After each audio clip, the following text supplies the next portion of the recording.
Hola a todos, buenos días. Pues bienvenidos otra vez a la llave. Hoy vamos a explorar un poco un formato distinto. Entonces vamos a ir dejando que fluya la conversación entre nosotros un poco más libre.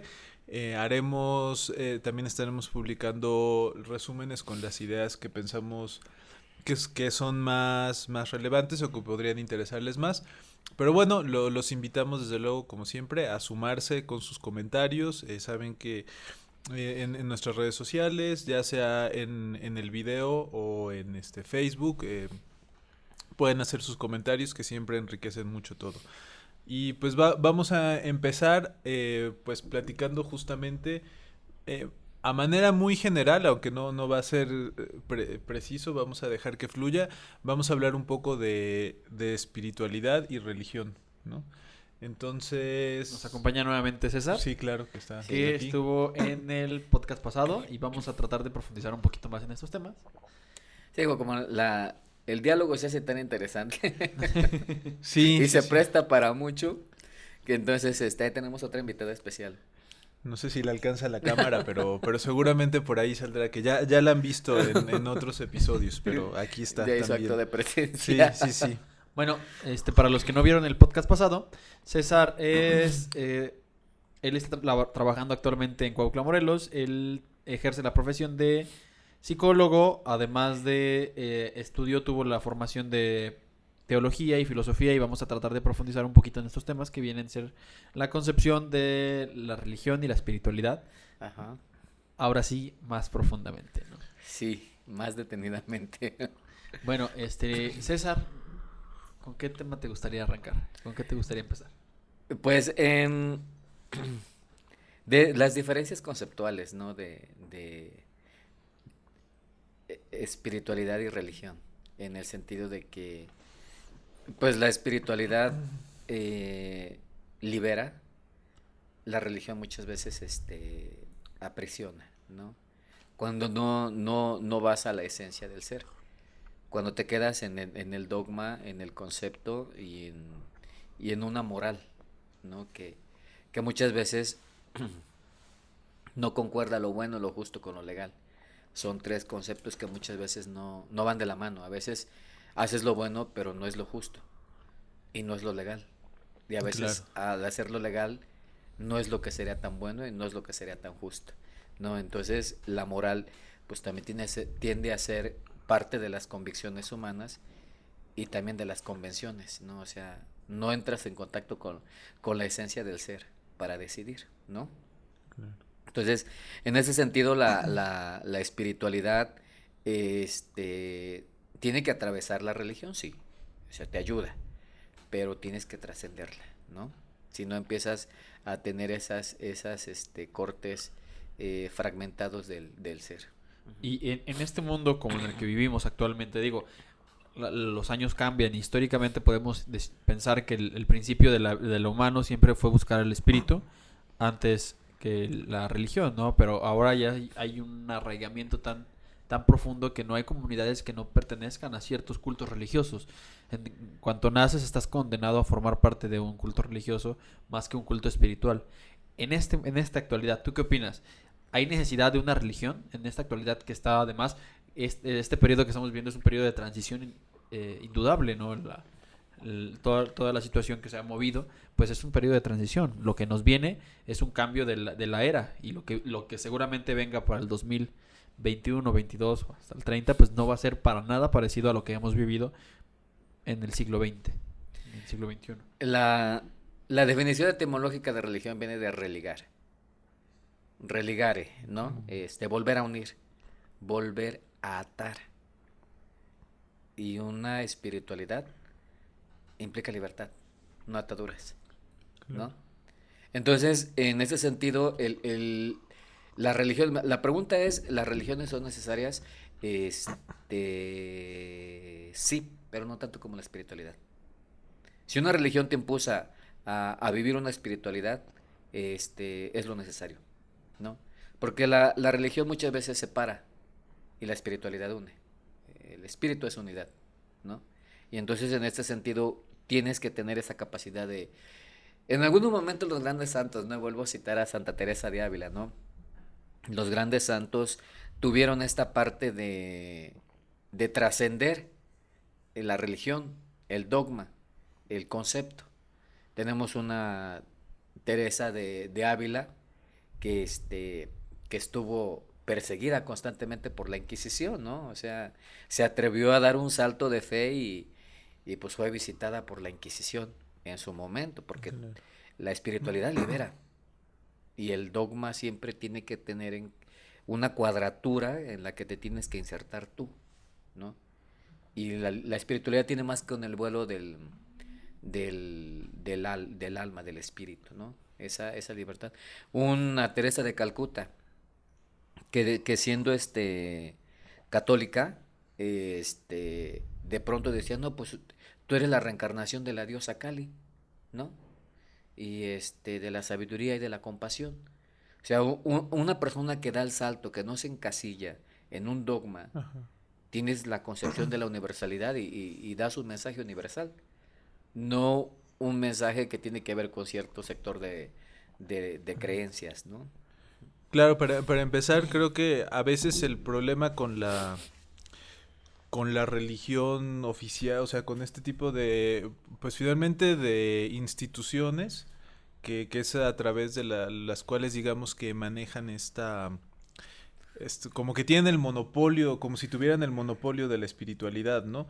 Entonces vemos mucho cómo se vuelve, algunas que son francamente, casi proselitistas, ¿no? O sea, algún tipo de estas religiones que buscan como conversos, pero también se ha vuelto una especie de, aunque oficialmente nadie lo dice, pero sí hay como que no hay diálogo incluso entre las religiones, ¿no? Ajá. Y a veces hay esta idea como de que justamente como si la religión fuera una finalidad, Ujú. cuando tal vez la religión más bien sea como un camino justamente. O sea, la religión tal vez en su momento original debía ser un camino para poder acceder a un camino de crecimiento espiritual, ¿no? Y Ujú. bueno, como ayer nos platicabas, ¿no? Hay muchísimas cosas que te pueden funcionar a ti, cosas que le pueden funcionar a otra persona. Ujú. Eh, puede haber muchísimos caminos, pero cuando este tipo de camino se vuelve la meta,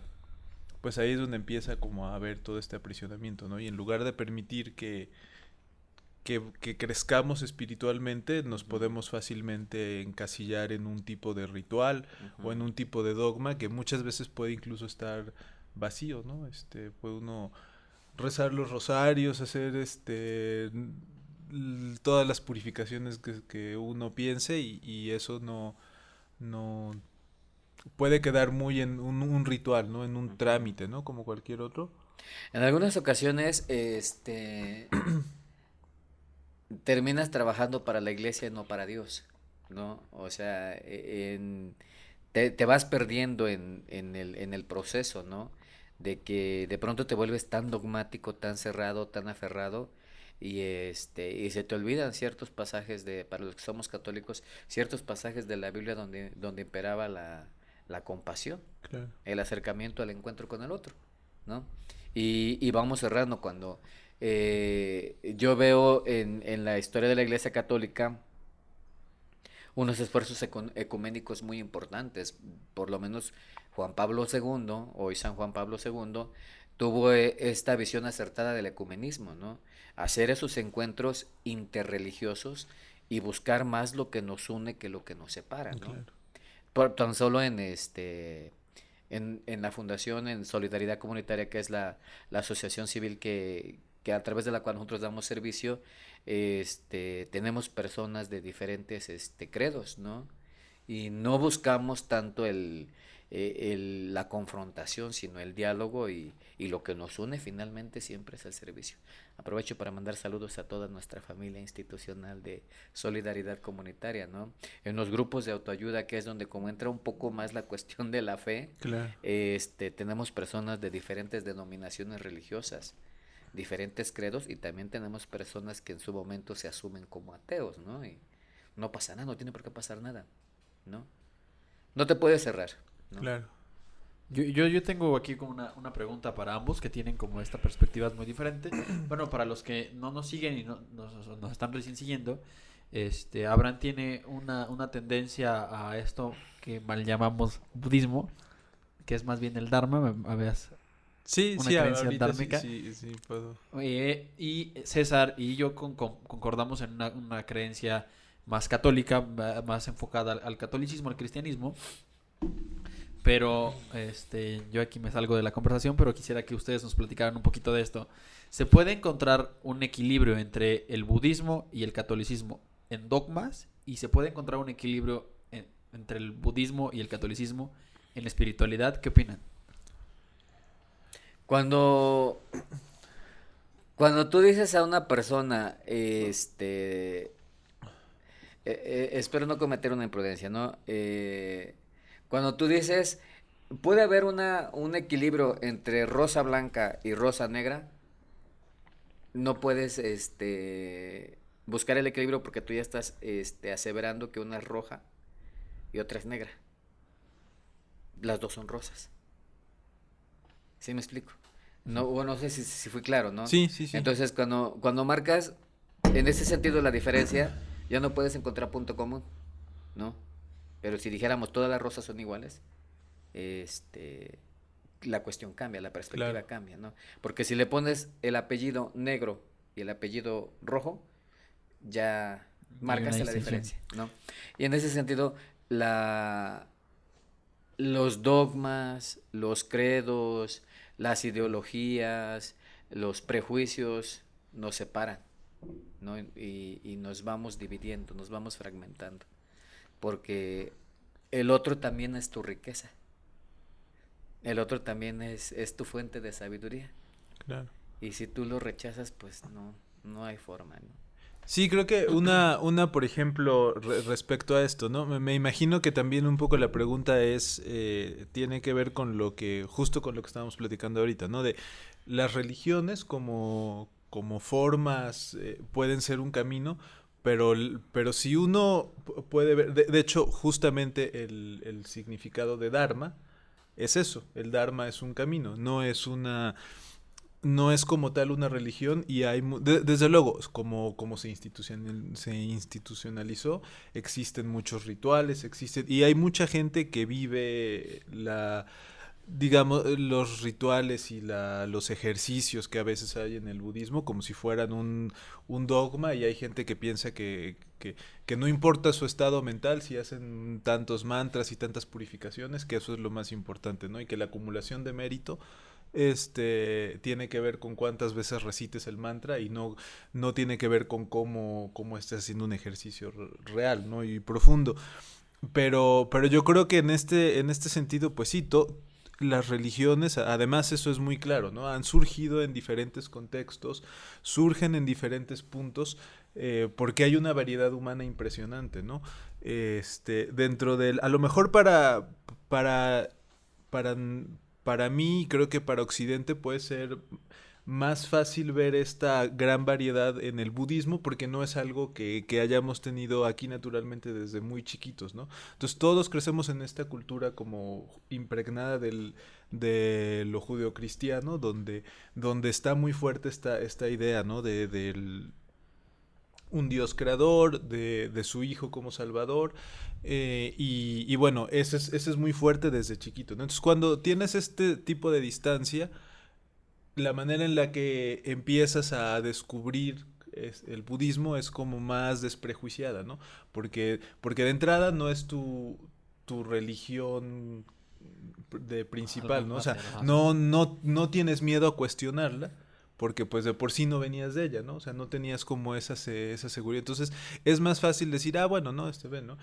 Así como hay muchísimas, variantes en el cristianismo, ¿no? O sea, como está el catolicismo, está la iglesia ortodoxa y lo están los luteranos y luego, bueno, han surgido más recientemente muchísimas otras denominaciones, ¿no? Evangelistas, todo esto. También en el budismo hay muchísimas escuelas, muchísimas, ¿no? Hay gran variedad, ¿no? Y hay unas que son más rituales que otras, hay unas que... Pero entonces eso permite de repente que uno se acerque como más así de, pues voy con más curiosidad, lo cual tiene sus ventajas y tiene sus desventajas, desde luego, ¿no? Porque también esta flexibilidad y esta como laxitud para acercarse, pues puede volverse un tipo de confort así pues voy a tomar esto de esto, me acomoda esto, me gusta esto de los Theravadines, pero no me gusta esto del Mahayana, entonces voy haciendo yo esto del Zen, sí se acomoda para mí, pero esta idea de tener que practicar, ¿no? O sea, eso es una desventaja porque ahí tiene uno que hacer un examen muy, muy profundo y decir, bueno, ¿qué estás haciendo con eso, ¿no? Si encontrando lo que te acomode o de veras buscando algo, ¿no? Pero tiene también la ventaja de que te acercas con una postura más natural y que sí, a mí en mi experiencia, desde luego, lo que me ha permitido es entender más que es un camino y que es un camino que me funciona a mí, pero que no tiene que ser el camino que todos recorran y entonces realmente no hay como una exclusión. Yo así lo siento, es muy personal, pero sé que muchas personas que transitan por el Dharma también comparten esta idea de no hay esta necesidad de sentir que no hay puntos de encuentro. De hecho, más bien sentimos justamente que el tener que estar buscando un camino es un punto de encuentro, ¿no? Y hay muchísimas cosas tan comunes, comunes en el sentido, ¿no? De que se comparten entre de hecho, para muchos, la figura de Cristo es un bodhisattva. O sea, para muchos budistas, Cristo es un bodhisattva, ¿no? O sea, para quienes no saben qué es un bodhisattva, eso es justamente como un ser con naturaleza búdica que muy, muy elevada, ¿no? El budismo, tal vez la principal diferencia con religiones como la judía, la cristiana, es que no es que algo así platicábamos justamente antes, ¿no? De empezar, pero es una religión que no es teísta. Y no es teísta, ¿eso qué quiere decir? No quiere decir que es una religión atea y que no haya... No, total. Lo único que quiere decir es que no asume que haya un ser superior administrando todo, ¿no? O sea, eso es a lo que se refiere. Y que la creación, no hay un tipo de creación. Si yo pudiera, a lo mejor, y ahí tú me dices qué tan parcial o equivocada esta misión, pero yo creo que una de las principales diferencias tal vez entre este tipo de tradición espiritual y las tradiciones judeocristianas, o particularmente el catolicismo, es esta idea, ¿no? De que no hay un Dios creador que digamos es soberano de todo. Y la otra es que la salvación, pero esa es la verdad, es solo una visión parcial, ¿no? Que la salvación, a mí me da la impresión por lo que conocí del catolicismo, que la salvación venía de la gracia. Es decir, para la salvación tú necesitabas la gracia de este ser superior. En el budismo, para la liberación, necesitas el cultivo de la sabiduría. Es decir, no hay algo de fuera que te lo pueda dar. Te pueden ayudar, te pueden encaminar, te pueden mostrar, pero no hay algo de fuera que te la vaya a dar. Siempre tiene que venir del cultivo de la sabiduría. O sea, eso es como decir, pero hay muchísimas formas de hacerlo, ¿no? Y muchísimos estados lo que sí tiene el budismo es que hay muchísima variabilidad en las conciencias, ¿no? La conciencia, o sea, nuestra conciencia puede tener muchos estados, ¿no? Entonces, dependiendo de tu estado de conciencia, hay prácticas que pueden ser más apropiadas y ahí es donde empieza un cierto tipo de ritual, ¿no? Entonces, para un ser muy iluminado, con la visión clara, no es necesario, o sea, se le puede decir, de hecho, la moral no existe, no hay reglas, o sea, no hay nada, ¿no? Pero, y de todas maneras, esta visión y esta sabiduría le va a permitir actuar bien para él y para los demás, ¿no? A mí me gustaría como complementar eso que dijiste con una frase de Jacobo Greenberg, que era, pasaste tanto tiempo buscando que te olvidaste de encontrar. Nah. Que es una perspectiva de un libro que él tiene que se llama En busca del ser, y habla de esto. Sí. Pero además me gustaría que profundizaras, por ejemplo, César, la salvación, ¿de dónde llega? ¿De la gracia del Ajá. mismo que... La gracia opera, ¿no? En tu ser y posibilita Ajá. tu salvación, pero también implica tu participación, El- ¿no? O sea, no es... hay denominaciones religiosas en donde se cree que solo la gracia basta, ¿no? Ujú. En la concepción católica meramente implica la gracia, pero también implica tú qué estás haciendo por ti, ¿no? Y es en ese sentido donde empiezas a ponerte en rumbo al Ajá. el primer mandamiento, el mandamiento por excelencia. Amarás a Dios y a tu prójimo como a ti mismo, ¿no? El primer mandamiento dividido en dos premisas. El Ujú. amor a Dios, el amor al prójimo, pero la medida del amor al prójimo surge o parte de la medida del amor que te tienes a ti mismo. Que- Si no vas a amar al prójimo si aún no te has amado a ti, si amarás a Dios, a tu prójimo como a ti mismo, la subpremisa. Vas a partir del amor a ti mismo, ¿no? Y en ese sentido, la gracia hace su parte porque posibilita el dinamismo del espíritu, pero tú haces la parte que te corresponde. No es Claro. algo que se nos da como por Añadidura y por listo. añadidura, ¿no? Hay quienes encuentran la vida ascética como medio para complementar la gracia. Yo siempre he dicho, ¿no? Para mí la salvación puede tener tres cosas, ¿no? La primera es yo he dicho, ¿no? Señor, hay personas que te ofrecen virtudes y yo así como muy virtuosito no soy, ¿no? Entonces por ahí Ajá. no me pongas palomita, ¿no? Señor, hay quienes te ofrecen sacrificios, pues yo así como que muy sacrificado tampoco soy, ¿no? O sea, no, esa parte así de la ascética y la mística no va conmigo porque como gordo en hospicio, ¿no? Pero hay algo que sí te puedo ofrecer y Ajá. lo hago con amor, obras, ¿no? O sea, cada quien encuentra su camino. Claro. A lo mejor alguien encuentra la vida ascética y mística como el camino para complementar la gracia.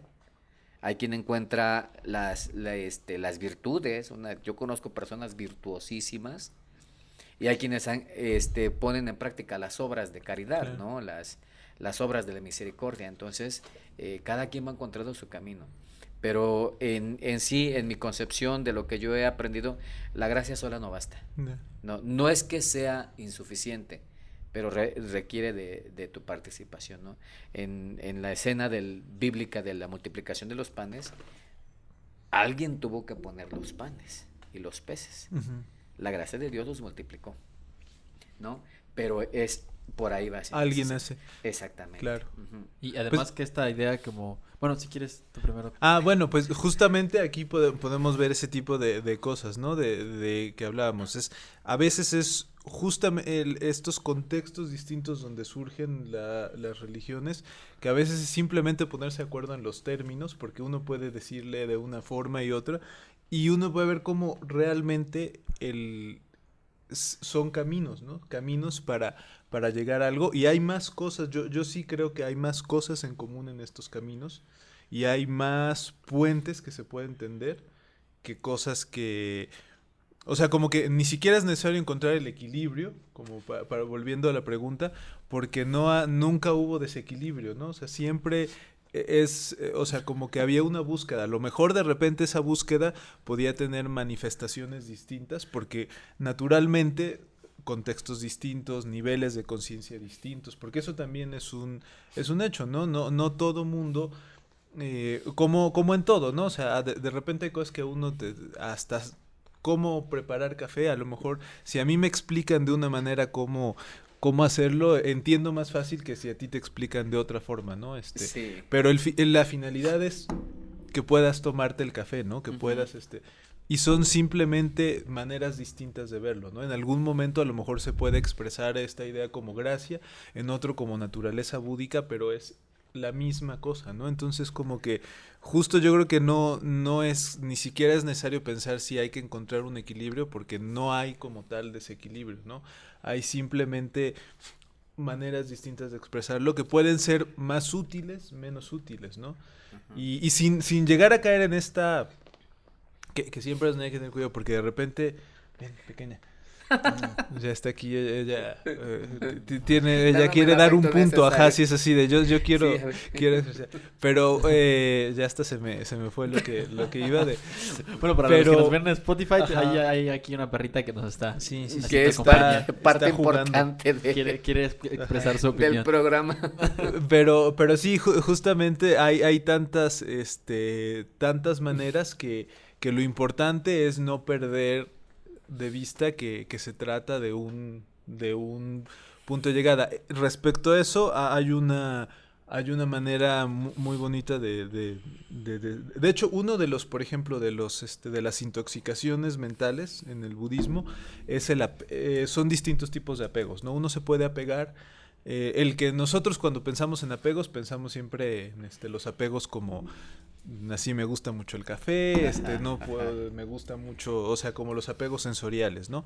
Pero también existe el apego a los dogmas y el apego a o sea, pensar que la religión o que el punto de vista que tiene, o sea, de hecho esto es considerado uno de los venenos mentales, ¿no? Pensar que tu punto de vista o esta práctica espiritual te apegas a ella es un impedimento, ¿no? Y entonces dices mucho, tienes que llegar en el punto, o sea, el Dharma te puede servir, pero es como una balsa.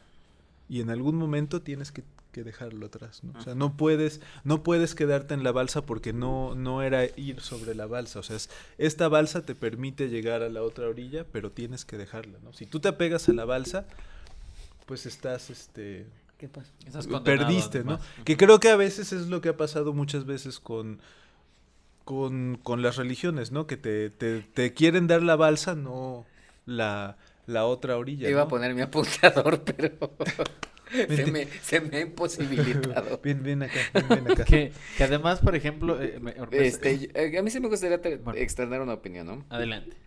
Por ejemplo, no necesitamos tener uniformidad para tener unidad. Claro. O sea, en cuanto tú tiendes a homogeneizar todo, pierdes la riqueza.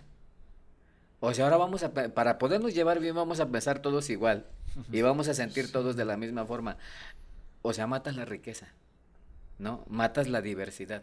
Claro. Entonces, podemos conservar la unidad sin pretender reducirla a la uniformidad, ¿no? Y por ejemplo, yo lo veo en la,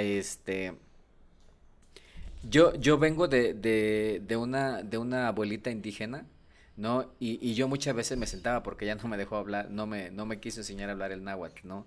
Y entonces ya tiempo después, pues yo aprendo a hablar el náhuatl, ¿no? Y el simple hecho de las traducciones de un idioma a otro, le pierdes toda Claro. su riqueza. Por ejemplo, yo le decía a una de mis amigas del estado de Veracruz, de Álamo Temapache, que ella sí era nahuablante, y yo decía, ¿cómo se dice gracias en náhuatl, no? Ya me decía, no, Tlazojcamati, ¿no? Ok, perfecto. Ya lo anotaba Tlazojcamati. Pero cuando me voy a la raíz de la palabra Tlazojcamati y reducirlo a un simple gracias, a mí me dio mucha vergüenza y me dio mucha tristeza. Claro. Porque Tlazojcamati es de mi boca todo el agradecimiento de mi corazón. Ujú. Eso es Tlazojcamati en el náhuatl Claro. como lenguaje florido, ¿no?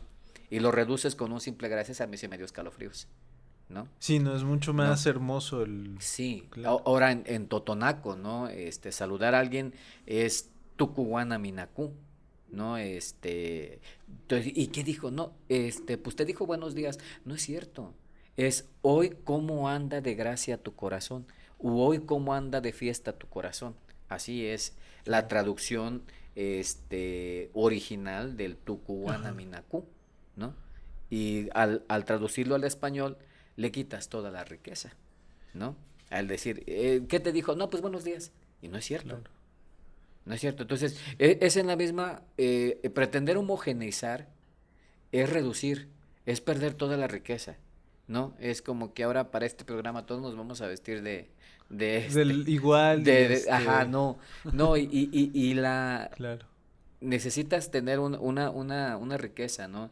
Porque de hecho, Dios mismo es comunidad y no es uniformidad, ¿no? Dios es unidad y Claro. no es uniformidad. Dios Padre nos regala la creación, Dios Hijo nos regala la redención y Dios Espíritu Santo nos regala la santificación, ¿no?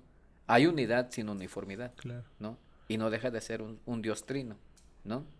Que además que presenta estas realidades tan complejas de la separar el dogma de la fe, que es justamente lo que estamos planteando, ¿no? Yo quiero llegar a una idea que me gustaría que nos explicaras, pero para esto me gustaría tener hablar un poquito de esta idea que es la de Jacobo Neyman en el libro Cristianismo Olvidado. Él narra en ese libro la idea de cómo fue buscando en diferentes congregaciones, en diferentes conventos, el concepto de qué es la espiritualidad, qué es tener este contacto con las personas, ¿no? Y al final llega a una conclusión muy compleja dentro del cristianismo, que ha pasado muchísimo, ¿no? El cristianismo a veces no es el cristianismo de Cristo, sino el cristianismo sobre Cristo. Y las religiones, las derivaciones cristianas tienen esa tendencia, pues vamos a hablar de Cristo, y ahí vamos a encontrar la salvación, ¿no? Pero el cristianismo de Cristo nunca llega, siempre es sobre Cristo. Ujú. ¿Cuál es el salto? Eso es lo que yo te quería preguntar. ¿Cuál es el salto de la religión a la espiritualidad? Ujú. Soltarte del dogma. Porque Anthony de Melo, sacerdote jesuita, que viene también de una concepción hinduista, sintoísta y budista, hace una amalgama de toda esta ideología. Dice, cuando piensas como cristiano, ya no eres libre, ya te eres pensado por alguien más. Cuando piensas como budista, ya no piensas tú, estás siendo pensado por el budismo, ¿no? Y entonces llega el momento, para soltarse del dogma, necesariamente tienes que ser místico. El místico se libera de todo. Por eso yo voy a hablar de lo que conozco, de lo que he investigado y de lo que he encontrado. No puedo meterme en cuestiones como que esta es verdad oficial, ¿no? Ujú. El místico, provoca miedo en el dogma.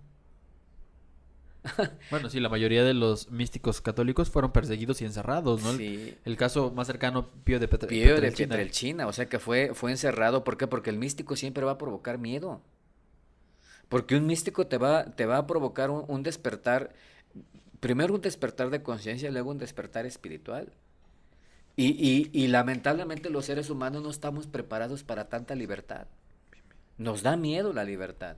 Entonces, ¿cómo das el salto del dogma a la espiritualidad? El dogma sí la religión te va a ayudar. O sea, yo jamás he dicho el concepto de religión no es necesario, no, sí es necesario. Yo tengo que agradecer, por ejemplo, a mi catequista Ivette Galloso Hernández, que fue mi madrina de primera comunión. A ella le debo de agradecer, perdón, el haber aprendido a rezar el rosario, que me ha acompañado en muchas etapas de mi vida, ¿no? A través del rosario tuve mi primera experiencia mística de Dios intensa, ¿no? A los 4 años de edad. Y fue necesario caminar en los conceptos, en los dogmas, porque no es un camino que tú vas a descubrir por ti mismo. Tienes que ser pensado por los grandes que se adelantaron a lo tuyo, un padre de la iglesia como un Santo Tomás de Aquino, un San Agustín de Hipona, los primeros padres de la iglesia católica, y después tienes que aprender a meterte en sintonía con el amor del amado de Santa Teresa de Ávila, de San Juan de la Cruz, los grandes místicos por excelencia, ¿no? Y vas avanzando de la mano con ellos, pero de pronto tienes que empezar a encontrar tu camino. No lo que le funcionó a ellos, que de hecho hoy estamos festejando a la santa de los místicos. Ahorita a veces se me viene el nombre. Hoy la Iglesia Católica festeja a la santa patrona de los místicos, que es la primer vidente del Sagrado Corazón de Jesús, ¿no? Y Santa Gertrudis. Es la santa patrona de los primeros místicos de la iglesia, ¿no? Del siglo XIII, ella es del siglo XIII. Entonces empieza esta concepción y cuando no llegas a este grado de soltarte del dogma, ocurre un fenómeno místico muy interesante que mucha gente desconoce y dice, es que ya estoy entrando en depresión. No es cierto. No estás entrando en depresión. Simplemente el espíritu clama la siguiente etapa. En la vida mística se viene la noche oscura del alma, la sequedad espiritual o el desierto estéril de la vida, ¿no? Pero es simplemente tu llamado al siguiente nivel de conciencia. Le dice Dios al profeta Oseas, y te llevaré al desierto, y ahí te hablaré al oído de amor, como en la primera vez que nos enamoramos. Porque en este desierto es donde tienes que despertar otra vez la conciencia para volver a escuchar la voz de Dios, Claro. ¿no? Porque hay fenómenos muy propios de la vida mística que si una depresión duele, una noche oscura del alma provoca escozor en el espíritu. O sea, no son unas sequedades interiores terribles. Para mí, yo siempre las he dominado un naufragio espiritual, porque en un viaje por mar vas tranquilo, porque cuando partes y llevas poco tiempo de tu partida, ves el punto de salida. Ajá. Dices, pues el día que quiera regreso. Regreso, sí, No claro. pasa nada, ¿no? Pero cuando estás en el proceso de maduración de la fe, ya estás a la mitad del mar. Claro. Ya no ves el punto de partida, pero tampoco ves el punto de llegada. Y entonces viene ese naufragio espiritual, donde entonces te abandonas a los principios de la mar, y en este caso yo digo, te abandonas a tus principios espirituales que lograste construir en tus momentos de consolación, porque esos te van a llegar Te soportan en esta... en este Claro. salto de fe. Sí, eso que dices a mí se me hace muy interesante porque siento que una tendencia hoy ha sido como que incluso la... Ven, está un poco... Está un poco ven, cariñosa. Sí, sí, oye, ven, porque tenemos que... Estamos hablando justo de otras cosas. Justo de cosas que no. Ajá. Ven. Pero bueno, decíamos, ¿no? Si quieres la voy a llevar en lo que Moy dice algo y yo la llevo. Bueno, que hablábamos también de estos principios que llegan a ser complejos para llegar a las personas, ¿no? O sea, de repente el dogma lo tenemos cerca, ¿no? Aquí, por ejemplo, en Cholula, que está súper cerca de donde estamos grabando, hay 365 iglesias. Tú buscas dogma, das 10 pasos y llegas a cualquier iglesia que te plantea estos. Pero de repente encontrarte con los principios espirituales, Sí, pasa. ¿dónde? Y que me perdone la iglesia, pero ¿cuántos padres llegaron a ser santos? ¿Cuántos padres llegaron a encontrar el principio espiritual? Pues los contamos con las dedos de la mano y tal vez nos sobran, ¿no? O sea, es como ¿cuántos místicos hay en la actualidad? Pues visibles. Este camino de repente llega a ser tan invisible y llegas y te encuentras a este camino que San Juan de la Cruz lo planteaba como la noche oscura. Te llegas a este camino, ¿no? Y estás solo. Sí, además en esta etapa que estamos viviendo de pandemia,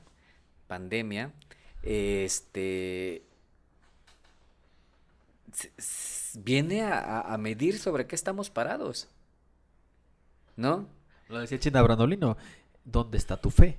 Porque yo he visto aquellas personas que nos hablaron de fe y que nos decían que la fe todo lo puede, el amor todo lo logra, y ahorita están atrincherados en sus comodidades, Claro. ¿no? Nosotros tuvimos que salir a procesos de acompañamiento emocional de personas que estaban enfermas, ¿no? Y empezar a analizar, y los que nos hablaban de fe, ¿dónde están? Se escondieron, se atrincheraron. Entonces, ¿sobre qué estaba cimentada la fe? Y era muy doloroso escuchar a personas que todo el tiempo hablaron de Dios, pero nunca hablaron con Dios. Que siempre le sirvieron a la iglesia y nunca le sirvieron a Dios. Y a nosotros por esta necesidad de lo que estábamos viviendo, acompañar a personas en agonía, ¿no? Como un acto inhumano de dejar que las personas que están agonizando mueran en soledad. Y tampoco podías hacer un acompañamiento con tu mascarilla, tu cubrebocas y todo. O sea, ¿dónde estaba el calor humano? No había humanidad. Y entonces empezar a soltarte un poco de lo que estaba haciendo la mayoría y nadar contracorriente. Y ponerte a nadar contracorriente en ese sentido. Porque el sentido de la compasión se estaba perdiendo. A mí me tocó por lo menos, me está tocando, ¿no? El visitar, o sea, nosotros a través de Solidaridad Comunitaria tenemos el servicio de comedor comunitario para adultos mayores y aparte tenemos el servicio de visitas domiciliarias, ¿no? Donde nuestros voluntarios van y entran en contacto con las personas que están enfermas. O sea, quien pudo atrincherarse y resolver su situación económica y alimentaria, no pasa nada, es parte de la responsabilidad social, ¿no? Pero cuando tú tienes esta conciencia del llamado al servicio y no puedes estar estoico ante la necesidad urgente de una persona que está en agonía, que necesita que alguien llegue y le dé una palabra de consuelo, y volteas a ver la otra parte, tan solo yo voy a hablar de lo que yo conozco, no puedo hablar de lo demás porque sí soy ignorante, pero tampoco quiero presumir mi ignorancia. Los hombres de la fe que tendría que acompañarlo con sacramentos, dice, oye, ¿puede visitar enfermo? Sí, pero ¿de qué está enfermo? Porque si es COVID no podemos visitarlos. Y entonces la compasión. Y me remitía a un San Francisco de Asís que abrazaba leprosos. Me remitía a un San Vicente de Paúl que mandaba a las hijas de la caridad a vivir como heroínas y morir en la fe con los enfermos de la peste. Me remitía a una Santa Teresa de Calcuta trabajando con los enfermos de VIH cuando todo el mundo tenía ese miedo, ¿no? Entonces te cubres con la fe, haces la parte que te corresponde en cuanto tu salud física, pero no dejas de acompañar. Claro. Y te tienes que soltar, tienes que dar el salto de fe. Tristemente, no generalizo, pero de lo que yo he logrado ver, la Iglesia Católica se está quedando sin místicos, ¿no? Hay buenos administradores de templos, de sacramentos, de ministerios, porque a eso se está reduciendo el sacerdocio, ¿no? Yo apenas me escandalicé porque a los sacerdotes ya no les enseñan latín, ¿no? Y el latín siempre ha sido la lengua oficial de la Iglesia Católica, ¿no? A mí se me escandalizó. Que ya no entiendan liturgia en latín, ¿no? Y entonces vas pasando por esta parte en donde la religión te ayudó y tienes que dar el salto de fe. Claro. Sí, porque si no viene la neurosis religiosa. Viene obedecer por obedecer y te vuelves un ser legalista y dejas de lado el amor. Porque donde hay amor no hay miedo. Claro. Sí, ¿No? un poco en relación a esto era justo lo que iba a decir antes de llevar a nuestra otra participante. Pero como que hoy ha habido una tendencia muy generalizada a sentir que lo que decías, ¿no? Del naufragio aquí, cuando ya no puedes ver ni el punto de salida ni el punto de llegada.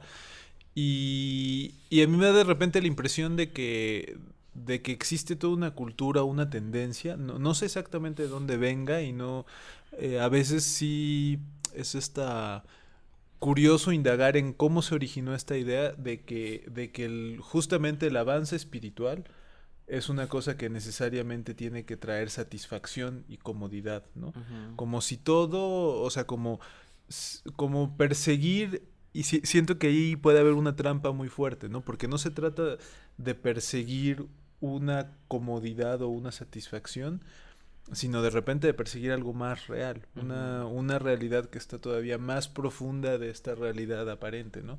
Y a veces en justamente ir buscándolo, pues podemos encontrarnos en este camino donde pues ya estoy muy lejos para regresar y todavía estoy muy lejos para ver a dónde voy, ¿no? Pero hasta cierto punto este coraje que se necesita para tomar esos pasos es algo que hoy siento que está como en general como muy como si quisiera disfrazar y decir, no, eso no, o sea, más bien si sientes que necesitas ese esfuerzo y ese coraje, es porque por ahí no es, ¿no? Ujú, Como quedarse en los lugares siempre cómodos, ¿no? ujú. Y yo lo he visto en casi en todas sus manifestaciones, ¿no? Hoy hay una proliferación de no sé exactamente cómo llamarlo, pero de este camino donde se vuelven más ejercicios de relajación que espirituales, ¿no? Estos baños de sonido o meditaciones, por cualquier tipo de cosa, ¿no? Meditación porque por luna llena, meditación por luna nueva, todo este tipo como de cosas muy holísticas que podrían tener gran potencial, pero que se vuelven una manera de relajar y hasta cierto punto de a veces, no digo que sea siempre el caso, ¿no? Desde luego habrá muchísimas posibilidades, pero a veces siento que el riesgo es que esta apertura a todo este tipo de cosas, digamos, holísticas, no sea un tipo de obnubilación y decir, pues, quédate en este adormecimiento, si sientes esta cosa que decías, es que de repente hay esta incomodidad que te puede mover, o no la sientas, quédate, vamos a prender un incienso y vamos a invocar y hacer que puede tener mucho potencial, ¿no? Las visualizaciones y todo, pero a veces creo que a veces hay que entrarle a decir, bueno, sí, pero hay que tener coraje y es un camino que no, pues no es color de rosa, ¿no? Sí, Justamente todo el porque tiempo. para que algo se pueda llenar se tiene que estar vaciando constantemente, ¿no? ¿Cómo Claro, llenas algo que está lleno? ¿No? En ese sentido, vas y entras en esta comunión con lo espiritual, pero ¿por dónde te estás vaciando? Porque si no, no vas a renovar. sí, sí, Y dice, Santa Teresa de Calcuta decía, el agua que no corre se pudre, claro. ¿no? Como le pasa a los que han leído la Biblia en el momento de la transfiguración, que aparece Moisés perdón, Jesucristo en el centro, Moisés por un lado, Elías por el otro, Moisés representando la ley, Elías representando a los profetas y Jesús representando la nueva alianza. Ujú. Y le dice uno de sus apóstoles, oye Señor, pues aquí como que se siente bien chido, ¿no? ¿Y si hacemos 3 cabañas y nos quedamos acá Ujú. y dejamos que el mundo gire? Y no es así, Claro. no es así. O sea, el estado de contemplación, la riqueza, la etapa de consolación en la vida espiritual, por ejemplo, hago la práctica de la lectio divina, este, me llena de riqueza. Y me llena de esa sabiduría, ¿no? Del conocimiento de Dios, pero tengo que vaciarla. Se tiene que vaciar, si no, ¿cómo vuelves a llenar algo que está lleno? ¿No? Además, empieza esta parte de estarte renovando constantemente. Entonces, es un gran riesgo, porque tiene que también, en asuntos de cuestiones humanas, no de tratar de buscar ideologías, en asuntos de cuestiones humanas tiene que haber una congruencia y tiene que haber un equilibrio interno, ¿no? ¿Qué pasa si alimentas mucho la razón a través de la espiritualidad? Vas a provocarte una esquizofrenia espiritual. Ujú. Y al rato vas a estar tan elevado que no vas a encajar ni con los de arriba ni con los de abajo, ¿no? Claro. La espiritualidad te ayuda a conectarte, esta experiencia mística de Dios te ayuda a conectarte con lo espiritual, pero también vas a tener tu parte humana. Jesucristo era verdadero Dios y verdadero hombre. Nunca hubo, yo lo decía la vez pasada, la gracia no sustituye la naturaleza. Y se Ujú. tienen que atender los 3 niveles del ser humano, cuerpo, alma y espíritu, ¿no? Y decía, si no atendemos la parte que vemos, Claro. menos vamos a atender las partes que no vemos, ¿no? Entonces se corre el riesgo de una esquizofrenia espiritual, que te metas tanto en el dogma y en el concepto y en las concepciones abstractas, que luego cómo Que te nunca bajamos. sí, sí, sí, claro. Hace tiempo nosotros tuvimos un retiro con niños para provocar este despertar Ujú. espiritual en adolescentes que tenían muchos conflictos emocionales de 10 a 14 años, que de hecho está en nuestro grupo de crecimiento emocional, y provocar este despertar de conciencia. Y algunos se atrevieron a decir, César, no me vas a creer, pero pues yo vi a Dios, ¿no? Y platiqué con él. Y yo le digo, ¿qué crees? Que sí te creo. Pero vamos a mantenerlo entre nosotros, porque Ujú. esta es nuestra riqueza. Si se te manifestó es para ti. Al rato se va a traducir en un don de comunidad de servicio. Pero ahorita es tuyo. Disfrútalo y gózalo. Y pues pedirle a un niño que guarde un secreto es como pedirle que no Claro. corra el agua, ¿no? Sí, sí. Y va y, A la perrita que no te muerda. sí, y va y le pregunta a un sacerdote y el sacerdote le dice, no, eso no es posible. Nadie en este mundo puede ver a Dios. Yo me quedé, o sea, sí, los católicos lo vemos en la Eucaristía, ¿no? Que es la forma visible que tenemos de Sí, Dios, sí. ¿no? En el Santísimo Sacramento, ¿no? Pero que de ahí un sacerdote te diga que eso es imposible, que nada más lo podemos ver cuando estamos muertos, dije, qué seca de ser tu fe.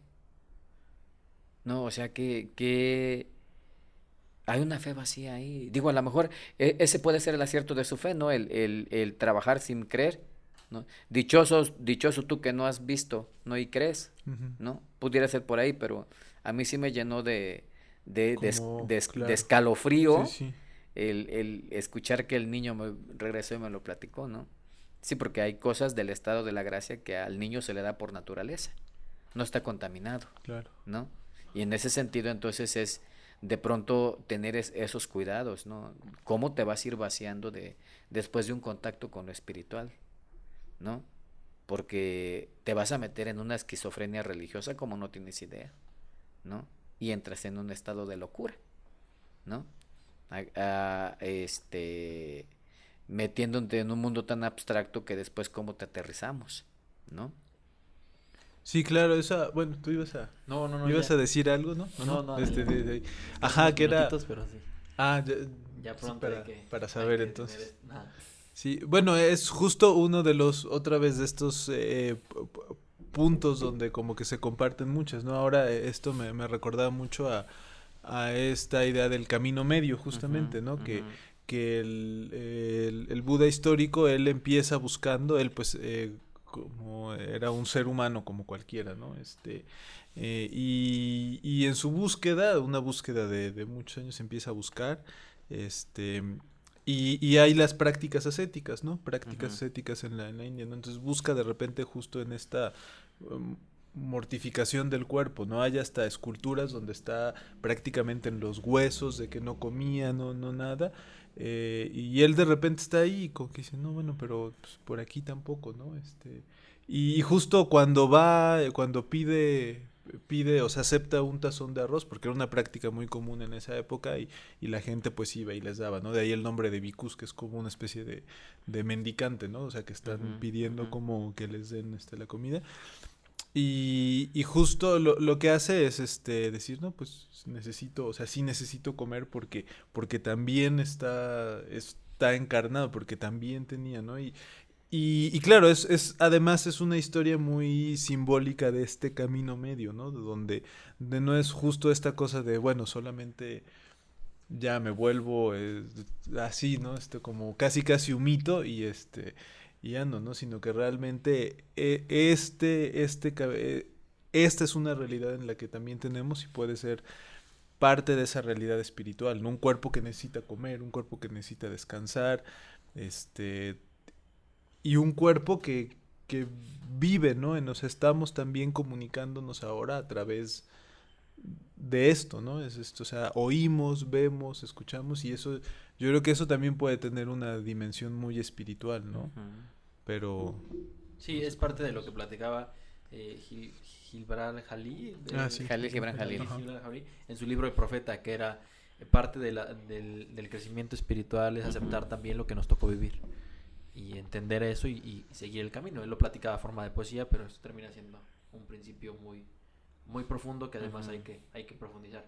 Bueno, creo que por ahora hay que terminar. ¿Alguna idea con la que quieran cerrar?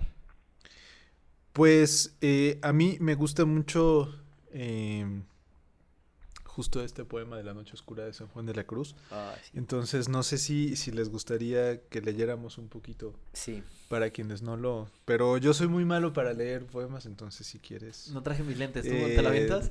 Yo no veo. A ver, yo leo muy mal, pero Es mi poema favorito. ajá. Ah. Mm.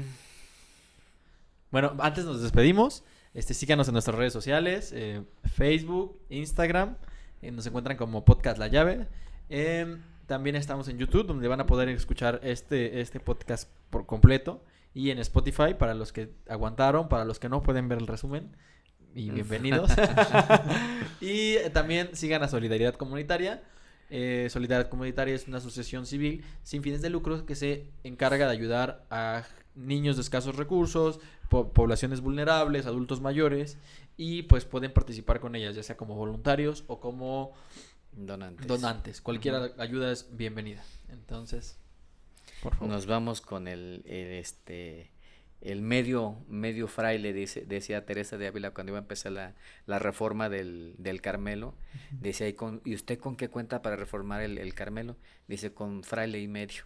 Sí, y todos pensaban que Juan de la Cruz era chaparrito, todos pensaban que él era el medio fraile. Dice, no, ese es el fraile completo, porque era una persona de un alta... De hecho, Teresa de Ávila era el caballero de la fe y San Juan de la Cruz era la dama de la espiritualidad. No, así en ese sentido, ¿no? Dice, en una noche oscura, con ansias en amores inflamada, oh dichosa aventura, salí sin ser notada, estando ya mi casa sosegada. A oscuras y segura, por la secreta escala disfrazada, oh dichosa aventura, a oscuras y encelada, estando ya mi casa sosegada. En la noche dichosa, en secreto, que nadie me veía, ni yo miraba cosa, sin otra luz y guía, sino la que en el corazón ardía. Aquesta me guiaba, más cierto que la luz de mediodía, a donde yo me esperaba, quien yo bien me sabía, en parte donde nadie parecía.